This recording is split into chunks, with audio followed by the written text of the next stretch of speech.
हम लोग जीतने के लिए खड़े हुए हैं, हराने के लिए किसी को खड़े नहीं हुए हैं। हमारी लड़ाई जीत की है, हमारी लड़ाई हमारे अधिकारों की है, हमारी लड़ाई न्याय की है।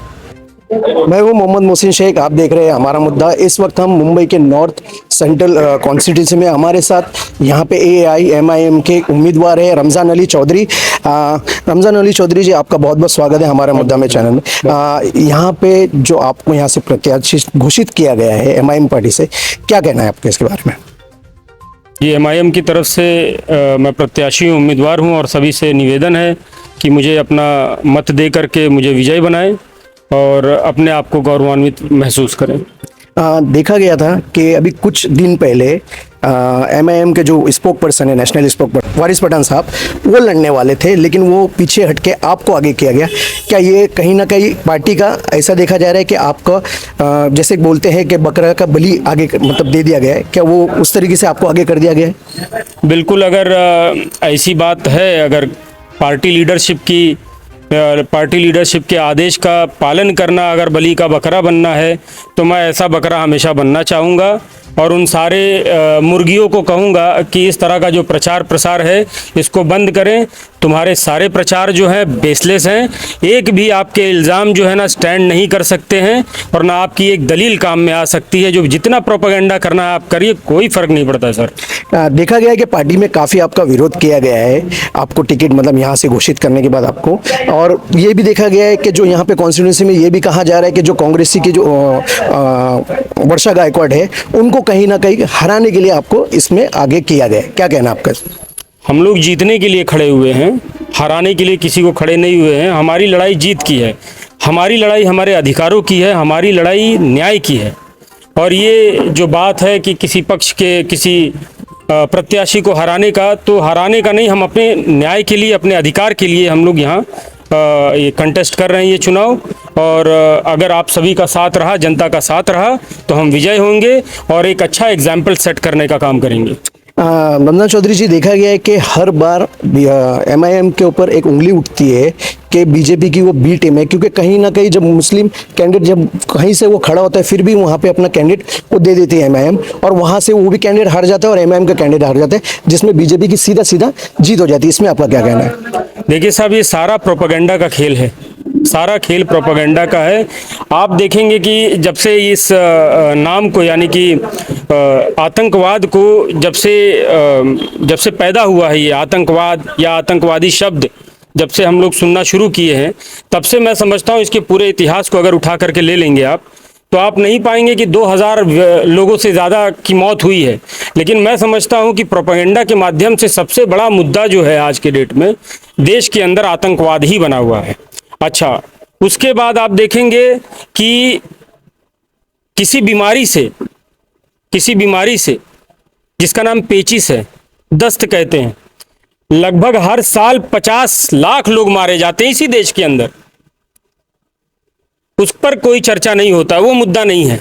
जिस पे 2000 लोग आज तक, मतलब जो भी 40 साल पकड़ लें आप, 50 साल पकड़ लें, तब से आज तक आतंकवाद जो है 2000 लोगों का जान ले चुका है, मैं समझता हूँ।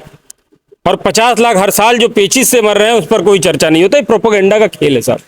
देखा गया है कि 2019 के जो लोकसभा चुनाव में वंचित बहुजन अघाड़ी का और MIM का गठबंधन था, इस बार उनके कोई साथी नहीं है MIM का, फिर भी किस तरीके से MIM यहाँ पे जीत पाएगी, उसके बारे में थोड़ा आप बताइए।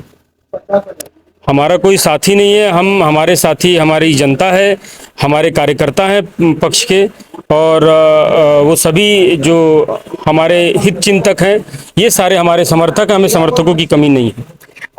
जैसे कि अभी आप यहाँ पे से चुनाव लड़ रहे हैं, क्या जनता के बीच में आप जाके किस तरीके से आपका लोगों का सहयोग मिल रहा है, और क्या क्या आपके मतलब दिमाग में है कि क्या काम करोगे आप अगर आप जीतते हैं? तो यहाँ से जीतते हैं तो आपके 2 प्रश्न थे, मैं समझता हूँ। हाँ, दोनों प्रश्न।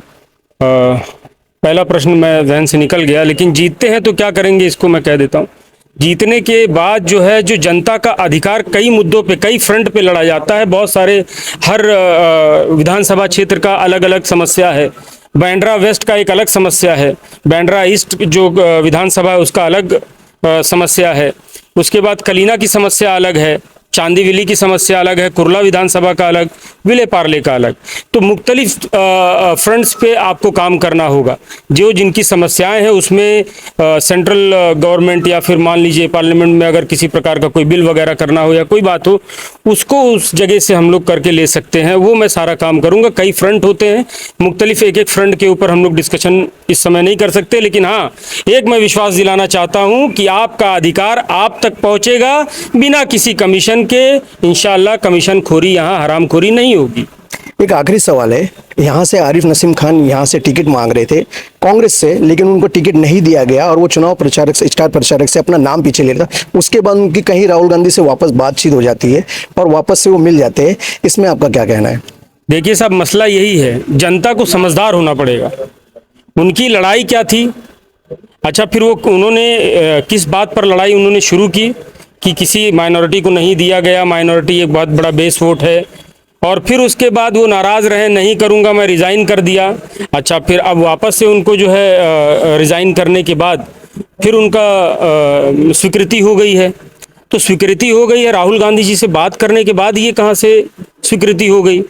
कारण क्या है ये तो बताओ जनता को। आपने विरोध किया, आपने रिज़ाइन किया, ये तो समझ में आया कि यहाँ से किसी माइनॉरिटी को टिकट नहीं दिया गया, तो इसके आधार पे आपने उनका विरोध किया और रेजिग्नेशन दिया। अब आप मान गए हैं किस आधार पे? क्या मुसलमानों को उनका न्याय मिल चुका है, उनका अधिकार मिल चुका है? जो लड़ाई लड़ रहे थे मुसलमानों के लिए उसमें विजयी हो चुके हैं? क्या बकवास है साहब। मुसलमानों की आप बात कर रहे हैं, देख जैसे कि आपको पता ही होगा कि पूरे हिंदुस्तान में मुसलमान एक खौफजदे में जी रहे हैं कि इस बार अगर बीजेपी अगर 400 पार अगर लेके आती है तो संविधान बदल दिया जाएगा और मुसलमान को कहीं ना कहीं दूसरे देश, मतलब दूसरे कहीं में उनको फेंक दिया जाएगा। उनकी जायदाद, उनकी प्रॉपर्टी होने के बावजूद भी उनकी नहीं होगी। और कहीं ना कहीं ये देखा गया है कि मुसलमान को कांग्रेस ने सीट नहीं दी है, पूरे उन्होंने अपने ही उम्मीदवार को मतलब खड़ा किया है। मुसलमान को टिकट नहीं, जो महाराष्ट्र में 43 जो सीट है, तो इसको किस तरीके से आप देखते हैं? देखिए, ये उनका अपना स्ट्रैटेजी है काम करने का, और रहा सवाल कॉन्स्टिट्यूशन को बदलने का, तो ये एक ख्वाब है, ये एक ख्वाब है, ये एक धोखा है। ये उन बेवकूफ़ लोगों को समझ में आना चाहिए जो इस जाल में फंस जाते हैं। इसीलिए मैं कहता हूं कि मतदाताओं को जागरूक होना चाहिए। नेता आपका क्या कह रहा है, उसी संविधान को ख़त्म करने की बात कह रहा है, जिस संविधान के माध्यम से आपको अधिकार मिला है। आपको जनता राजा कहा गया है। एक प्रधानमंत्री जो इतना शक्तिशाली होता है उसको सेवक कहा गया है। उसी संविधान को वो ख़त्म करने की बात कर रहा है। एक पक्ष बात कर रही है जिस संविधान के माध्यम से वो इस कुर्सी पे, इस जगह पे आकर के बैठा हुआ है, उससे समाप्त करने का चर्चा कर रहा है, और हम सुन रहे हैं।